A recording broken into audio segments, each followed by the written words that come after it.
Bom dia a todos, bom dia a todas, bom dia para você que nos assiste pela Pop TV em Sobradinho e Porto Alegre e nos escuta pela Cultural FM no Rio Grande do Sul, Santa Catarina e toda a região. Sejam todos muito bem-vindos e bem-vindas a mais um ICL Mercado Investimentos. Hoje, segunda-feira, dia de conhecer as expectativas do Focus. Será que o mercado mudou algum rumo? Será que mudou alguma direção das suas projeções? A gente vai descobrir daqui a pouquinho e vamos também falar das mudanças que estão acontecendo depois da privatização da Sabesp e até as perspectivas ruins que se tem pela frente em relação a carreira, funcionários e até a prestação de serviço, precarização. A gente vai falar de tudo isso. E ainda tem notícias do Laranjão, porque Laranjão sempre está ali nos noticiários, porque ele faz questão de não parar de falar e a gente tem que repercutir isso. Então vamos comentar aí o que aconteceu nesse fim de semana, o que aconteceu da sexta-feira para cá, porque algumas coisas mudaram e trouxeram aí perspectivas em relação não só ao Brasil, mas ao mundão também. Então vamos passar já pela nossa agenda, porque tem assunto pra caramba pra gente falar hoje. A agenda tá um pouquinho enxuta, mas hoje ela está recheada de indicadores de Brasil de novo. Então vamos lá, porque na Espanha o dirigente do Banco Central Europeu e presidente do Banco Central Espanhol discursou no Fórum Econômico lá na própria Espanha mesmo. Às 8 horas da manhã saiu a sondagem da construção de julho, que está repetida aí na agenda, mas vamos seguir por aqui. 8h25 saiu o relatório Focus semanal, até o outro índice que hoje ia sair da FGV. Eu vou até confirmar qual que era, porque não era só a construção, eu acho que era o INCC, o INCCM, se não me engano, que ia ser divulgado hoje. Olha aí o André Graziano aparecendo na minha voz. Mas vamos lá, porque a gente tem, eu vou pegar aqui na agenda, porque de novo, né, quem pega ao vivo aqui, a gente já sabe como é, e é isso mesmo, tá? Era a INCC-M de julho que saiu hoje às 8 horas e logo depois saiu a sondagem da construção. 8h25 saiu o relatório Focus, velho conhecido nosso aqui, sai toda semana, é um dado semanal, mas vamos seguir para a próxima página porque tem mais coisa para sair aqui no Brasil. 8h30 saiu a nota imprensa, política monetária e operações de crédito. Aqui são dados ligados ao mercado de crédito e assim que a gente tiver um tempinho a gente traz para vocês. 10 horas da manhã, pouquinho antes do programa começar, saiu sondagem da indústria da construção de junho. Essa medição é da CNI.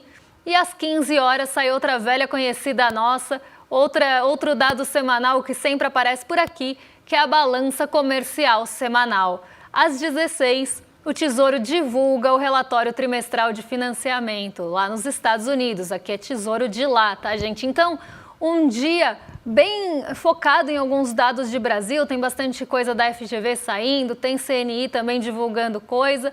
Mas o mais importante está no cenário internacional. E eu nem vou entrar muito nisso, porque eu vou dar bom dia para o Diego, que já está lá na redação para receber o bom dia de vocês, saber de onde vocês estão falando e contar como é que foi esse fechamento de sexta-feira. Diego, bom dia, como é que você está? Bom dia, Débora. Muito bom dia para toda a nossa audiência. Um prazer estar mais uma manhã aqui com vocês. Segundamos, início de semana. Muito bom dia para os mercadeiros e mercadeiras de plantão. Liz Longo, Gladys Garcia, André Bolzan, a Vá Cartoneira aqui de volta. Enfim, muito bom dia para todo mundo. Pois bem, vamos para o nosso fechamento de mercado. Depois de uma quinta-feira bem turbulenta, os investidores não se empolgaram para o final de semana e o Ibovespa fechou a semana passada no terreno negativo. Nosso principal índice acionário fechou a sexta-feira com uma queda de 0,21% aos 133.525 pontos, com os investidores ainda atentos à escalada das tensões comerciais entre o nosso Brasilzão e os Estados Unidos. A Bolsa teve um dia de pouca movimentação, com a atenção voltada principalmente para o cenário internacional. Empresas como Petrobras, Itaú e Banco do Brasil ajudaram a conter perdas no índice, enquanto a queda de 1,47% da Vale pesou no resultado. Mesmo com o recuo na sexta, o Ibovespa fecha a semana com um acumulado positivo de 0,11%. No mês, o cenário já é diferente, acumula uma queda de quase 4%. Agora, no ano, a situação ainda é positiva. O Ibovespa tem uma alta acumulada de 11%. O dólar, por sua vez, teve uma alta de 0,76% e fechou o dia de sexta-feira cotado a R$ 5,56. Aproveitando o gancho do dólar e indo para os Estados Unidos, já adianto que a situação por lá está bem mais empolgada do que aqui. As bolsas de Nova York fecharam no azul, com investidores de olho nos balanços e repercutindo o encontro entre o laranjinho Donald Trump e o presidente do Fed, Jeremy Powell. De acordo com Trump, ele e o Powell tiveram uma boa reunião e que saiu com a impressão dessa reunião de que o Banco Central estadunidense pode estar pronto para diminuir a taxa básica de juros do país.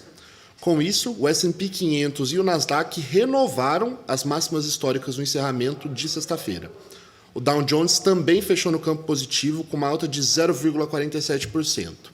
Débora, eu queria te passar a palavra perguntando se o tarifaço do Trump é o único motivo para tanto pessimismo na nossa Bolsa Brasileira na semana passada ou tem algum outro fator que está escapando do olhar dos investidores?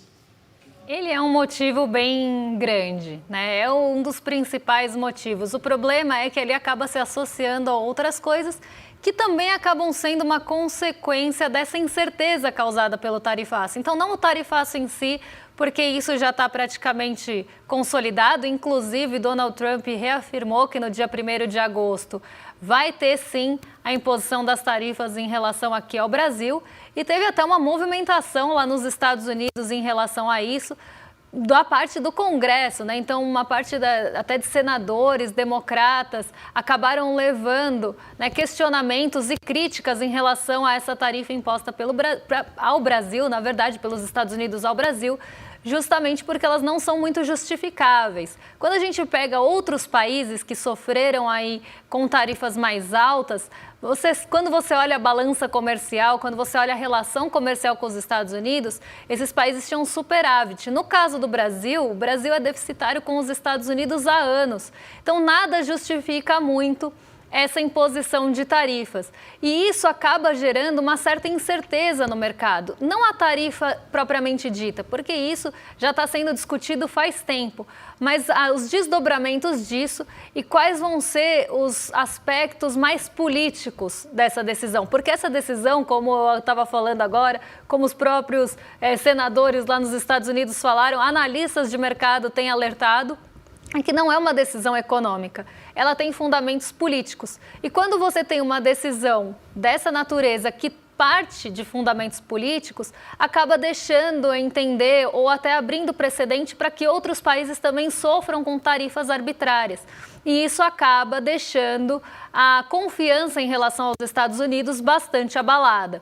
Agora, olhando aqui para o Brasil, também tem muita incerteza em relação a esses desdobramentos, se vai ter mais sanções, se vão acontecer se outras esferas, outros aspectos aqui do Brasil vão ser afetados por esse embate. A gente já está vendo ministros do Supremo sendo ali alvo de ataques, a gente tem visto o Brasil como um todo sendo alvo desse ataque e essa colocação dessa tarifa acaba mostrando, inclusive, não só a imposição da tarifa, mas a indisposição dos Estados Unidos de negociarem aqui com o Brasil e negociarem com outros países, também mostra que a gente está numa situação diferente dos outros países, que tem outras motivações, sim, por trás dessas tarifas econômicas e comerciais colocadas aqui no Brasil.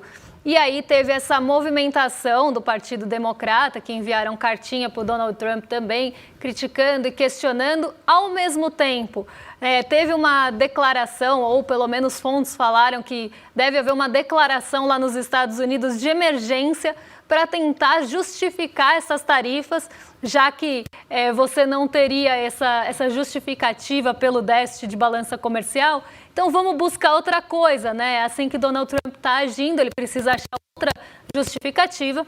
E aí fontes ouvidas pela Bloomberg no final da semana passada falaram que ele estaria preparando essa emergência ou essa declaração de emergência para justificar essa sobretaxa tão elevada e tão descabida aos produtos brasileiros. Então, isso gera uma incerteza aqui no Brasil, gera uma desconfiança internacional e aí tem aquele ponto que eu já até falei para vocês em alguns momentos. A nossa bolsa estava operando em recorde, alguns ativos tinham se recuperado desde o fim do ano passado E aí tem a realização de ganhos diante de uma incerteza.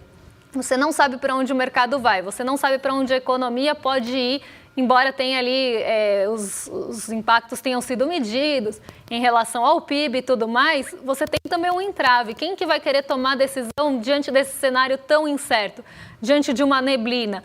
Como é que você sabe se você vai para frente ou não, se você não está enxergando muito à frente?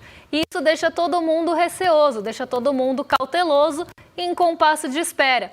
E aí, o mercado que viu as ações e os ativos brasileiros se descolarem e até atingirem recordes depois daquela queda tão brusca no ano passado, começam a realizar ganho, porque diante de uma incerteza pode ser que aquele lucro diminua. E como ninguém está preocupado em fomentar aqui nosso país e nem trazer nenhum aspecto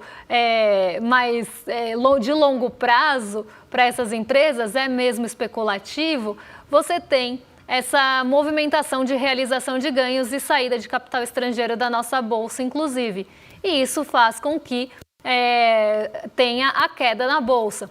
Então, por mais que você tenha, em alguns momentos, o Donald Trump colocando ali essa incerteza, você também tem desdobramentos dessa incerteza. Então, você tem ao mesmo tempo os Estados Unidos como um protagonista dessa queda, mas os aspectos que acabam envolvendo até mais as questões políticas, as questões que envolvem a geopolítica de tudo isso, acabando culminando também nessa queda. Então, são desdobramentos, né? Uma coisa não está desligada da outra e existe uma preocupação muito grande em relação a isso. E isso faz com que a nossa bolsa acabe sofrendo as consequências. E aí até trouxe alguns pontos aqui, porque na sexta-feira tinha tido aquela conversa entre a União Europeia e os Estados Unidos e parece que isso trouxe uma percepção em relação ao patamar das tarifas. Porque, para quem lembra, quando as tarifas entraram em stand-by, a maioria dos países estava ali com 10% de tarifa. Parece que algumas foram aumentadas para justamente estabelecer um piso um pouco mais alto do que os 10%, um piso de 15%. E aí, isso ficou um pouco evidente na negociação com a União Europeia, que foi inclusive criticada pela França de ter havido uma submissão para a redução da tarifa de 30% para 15%. Então, isso está também gerando desconforto lá na União Europeia. E hoje de manhã, e aí eu vou ter que colar um pouquinho, porque saiu não faz nem 20 minutos essa notícia, em relação ao Reino Unido, porque também teve um acordo agora com o Reino Unido e Donald Trump anunciou que esse acordo deve ser um dos maiores que os Estados Unidos vão protagonizar aí, ou que protagonizaram até agora. Então, o Reino Unido também acabou se submetendo em alguns aspectos para tentar negociar essas tarifas. E no caso da União Europeia, que houve também essa conversa no fim da semana, isso foi muito criticado justamente por esse ponto de submissão, porque no final das contas é isso que o Donald Trump quer. Ele vai impor uma tarifa altíssima, algumas condições bastante radicais, para tentar fazer com que os países se submetam às suas vontades, aos seus termos e condições, e aí, quem sabe, ele negocia a tarifa e reduz para um patamar que agora o piso, inclusive, subiu, que seria de 15%. Então, é isso que está sendo visto, é isso que está sendo discutido e também acaba colocando os Estados Unidos, não só o Brasil, nessa posição um pouco mais delicada, mas lá uma posição delicada de falta de confiança, de falta de previsibilidade, uma coisa que os Estados Unidos sempre tiveram, já que eles eram porto seguro de recursos, justamente por essa solidez. E isso parece que está ruindo aos olhos internacionais. Mas vamos voltar aqui para o nosso Brasilzão agora, porque tem notícia no radar, a gente tem que falar de Focus. Afinal, ele saiu no comecinho dessa manhã, então o Diego já está lá na redação para contar as atualizações do Focus. Diego, mudou muita coisa ou nada novo sobre o Focus? Nada novo sobre o Focus, né, Débora? Saiu agora às 8h25 da manhã, divulgado pelo Banco Central, o já tradicional relatório Focus, e parece que os ventos de otimismo não querem sair do Focus de jeito nenhum.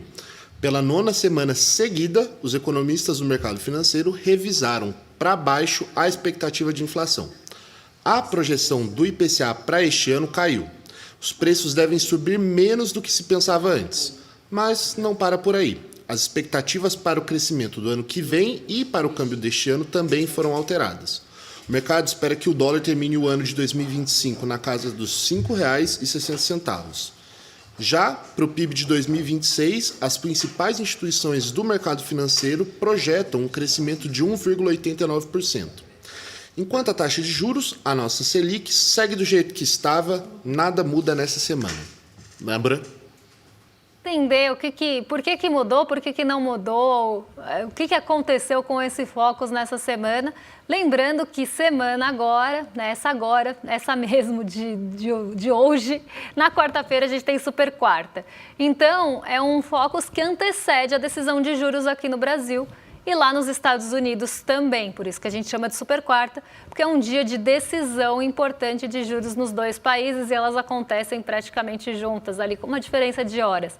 E o Focus vem nessa semana sem mudanças na Selic, esse é o primeiro ponto. Então o mercado acredita e projeta que não vai ter aumento na taxa Selic, quase que dizendo ao Banco Central que ele aceita sim essa taxa de 15%. Então vamos colocar aqui na tela para o pessoal de casa acompanhar o que mudou, o que não mudou, e a gente conta essa historinha para vocês.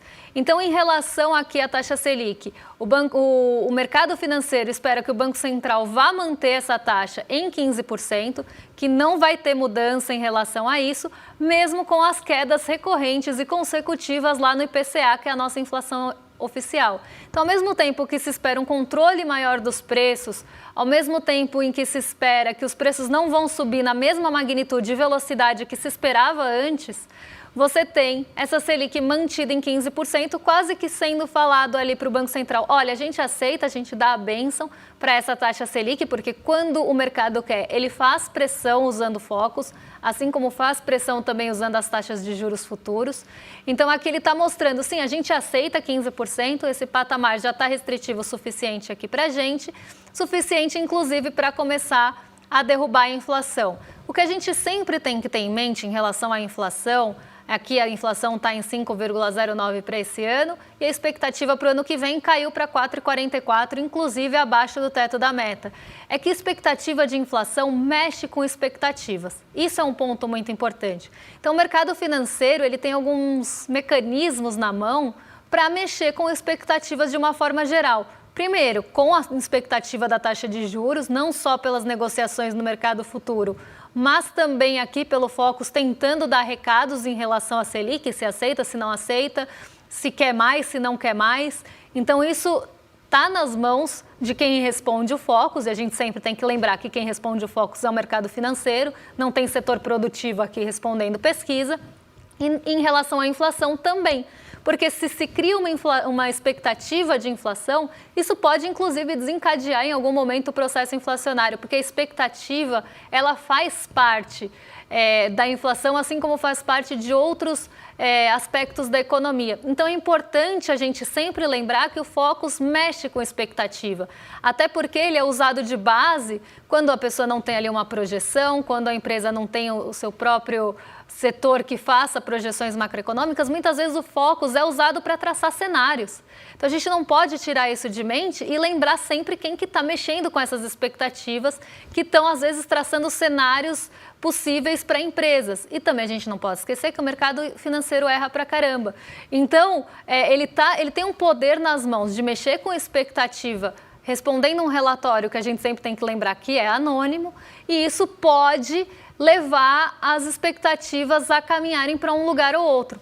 Então, sempre que a gente olha para a perspectiva de inflação e esses ventos de otimismo que o mercado financeiro vem soprando no ouvido e no cangotinho ali das pessoas, tem sempre um porquê.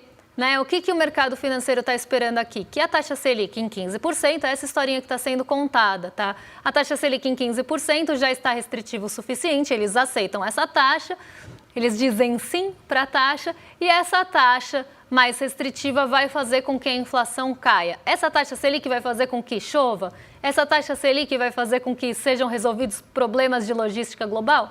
Não, não vai fazer nada disso, mas vai fazer com que os serviços encolham, vai fazer com que a expectativa de crescimento fique mais contida, que tenha redução na massa salarial, que você tenha uma desaceleração da economia acontecendo paulatinamente, ali devagarzinho. Então, isso pode ser inclusive mais acelerado do que o mercado espera, mas é essa a história que eles estão contando. Então, vai cair a atividade econômica que estava gerando inflação, porque estava crescendo muito, então agora vai crescer um pouco menos, isso vai começar a reduzir a inflação, justamente porque os serviços e a parte urbana da economia vai começar a ser esmagada, e isso vai fazer com que você tenha a redução da inflação. E ainda tem a via cambial ali, que também entraria recurso aqui para buscar ganho com a nossa taxa Selic altíssima. A gente nunca pode esquecer que esse patamar é elevadíssimo.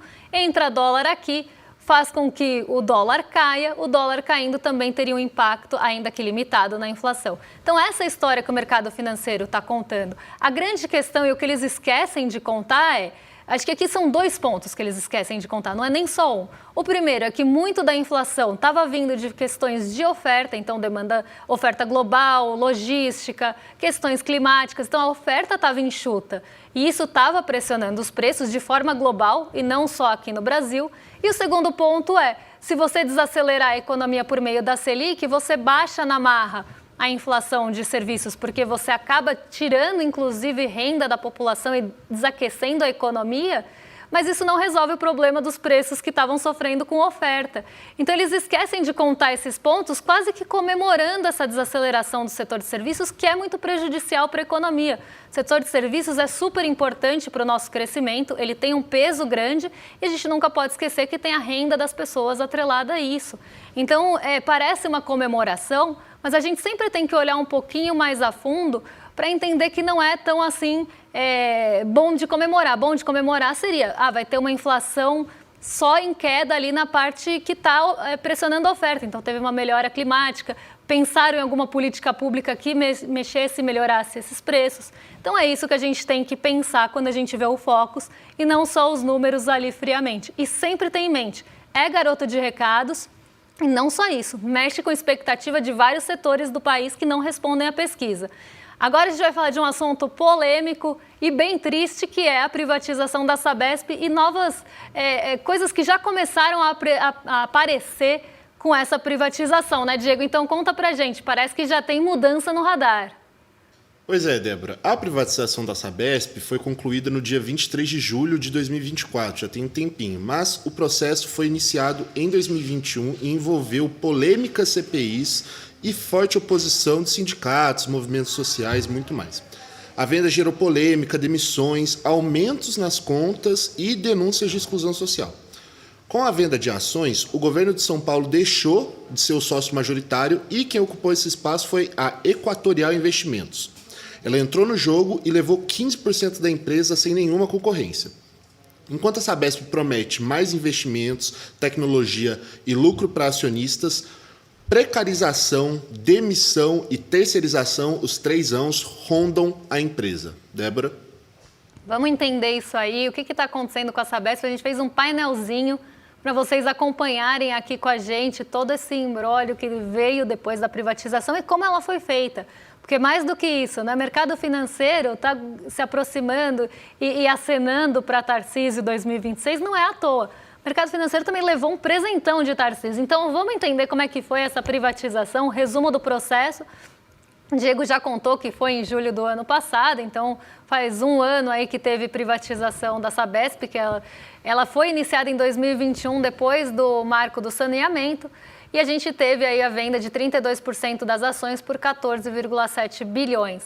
As ações foram vendidas na época a R$ 67 reais, para quem quisesse comprar nessa parte que o governo estava abrindo mão das suas ações para controle da empresa. E agora, depois disso, né, elas passaram para R$ 87 reais e hoje elas estão cotadas ali em torno de R$ 110 reais. Então, quem comprou a 67 lá no passado, no dia da oferta, e que teve muita polêmica em relação a essa oferta, em relação à transparência de quem teria ou não acesso ali às ações, e eu nem vou discutir isso, mas quem comprou, quem conseguiu, comprou a R$ 67 reais, uma coisa que no dia da privatização já tinha ganhado R$ 20 reais por ação e hoje em dia muito mais.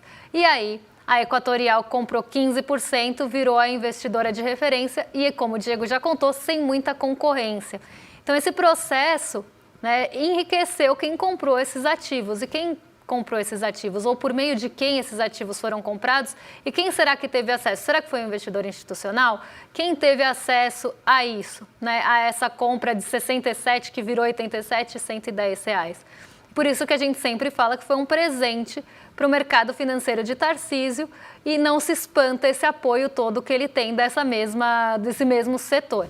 Mas vamos seguir porque agora a gente começa a ver o que veio com isso, né? Então a gente teve não só, né, essa questão que gerou muita polêmica, teve investigação e tudo mais em relação à privatização, mas o que está acontecendo agora depois da privatização concluída. Então o que a Sabesp prometeu?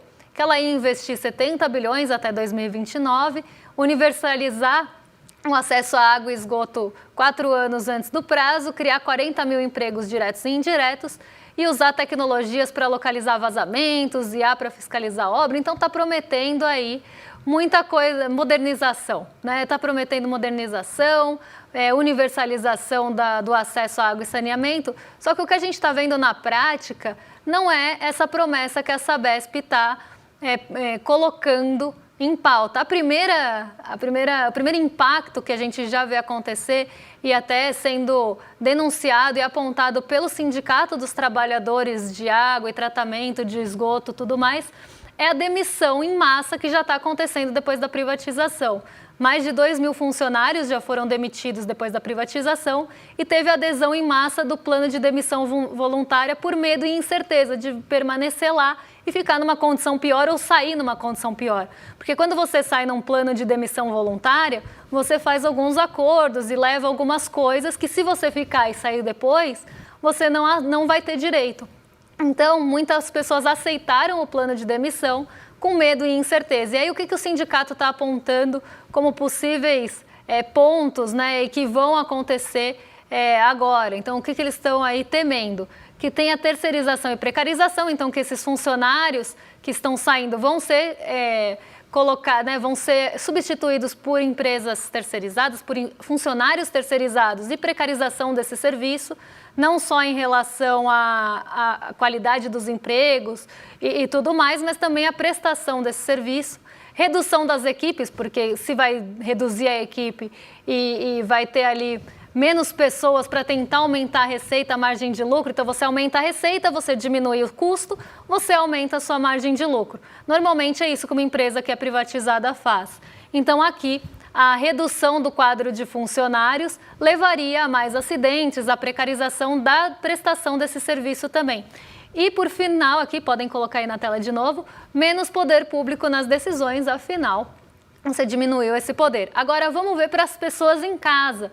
Porque ainda assim, né, ainda tem, segundo o sindicato, a redução da equipe vai aumentar acidentes como rompimentos de tubulação, demora para conter vazamentos, apesar de toda a promessa de modernização, e falta da manutenção preventiva que a gente já vê acontecer também em outros projetos de infraestrutura que foram privatizados, tipo a energia elétrica, que sofrem já com tudo isso. Então, o grande medo é que isso vá acontecer na água e saneamento, e a gente nunca pode esquecer que a gente está falando de um monopólio natural. A gente está falando de água e a gente está falando de saneamento.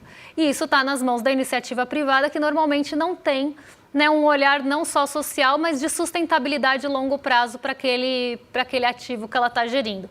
Mas vamos ver agora o que tem de impacto aqui na nossa casa. Vazamentos preocupantes, aqui alguns já apontados nesse período, né, na rodovia Castelo Branco e na represa Guarapiranga. E isso causaria impactos ambientais e risco sanitário para a população. Mas não só isso, não era nesse ponto que eu queria chegar. O ponto que eu queria chegar, eu acredito que vem agora, que esteja agorinha mesmo, que é o aumento da conta de água, porque alguns moradores já têm relatado que viram o aumento da conta de água acontecer e saíram ali de R$70 para R$500. Então, um aumento bem expressivo, bem relevante na conta de água.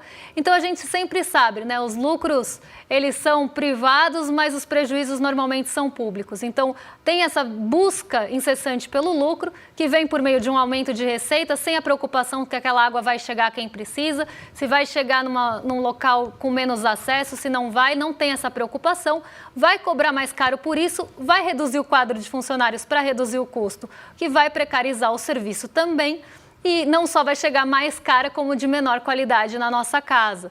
E tudo isso né, dando de presente uma ação para o mercado e para quem comprou que valia 67 e passa aí para R$110. Eu tive que passar meio correndo por esse assunto, mas se der eu volto depois para contar os aspectos, porque agora eu vou só convidar vocês brevemente para se inscreverem no nosso iclmercado.com.br para o ICL Eterno. Já batemos 5 mil, pessoal, ou ainda não? Ainda não. Então, vocês que entrarem agora no ICL Eterno, no iclmercado.com.br, ainda tem direito àquela arte seriada do Cândido Portinari, né? Uma reprografia aí da arte do Cândido Portinari e também o nomezinho lá no Centro Cultural do ICL, no mural. Então ainda está valendo, pessoal, as inscrições vão ficar abertas, mas esses prêmios, como eles são seriados e são só para os 5 mil primeiros, ainda dá tempo de garantir. Não vou passar por tudo, embora tenha assistido ontem o encontro inteirinho e até por isso estou com um soninho hoje de manhã, mas vocês estão com eles aí na tela e amanhã eu conto tintim por tintim do que tem de brinde, o que tem de novidade no nosso ICL Eterno. Agora vou arrastar para cima e jogar para os nossos vizinhos de cima, o William Deluca e Guga Noblar, porque eles já estão lá para receber vocês e eu tô levemente atrasada. Um beijão e até lá, pessoal! Título ICL Eterno, o documento que te comprova o seu vínculo vitalício com a maior comunidade de conhecimento independente do Brasil. Acesso ilimitado a todos os cursos e conteúdos. Participação vitalícia em todas as novidades que o ICL lançar. Apoio na construção dos nossos sonhos. Seu nome eternizado como apoiador do ICL. Não é assinatura, não é renovação. É conhecimento para você e para sua família para sempre. ICL Eterno, porque o conhecimento liberta para sempre.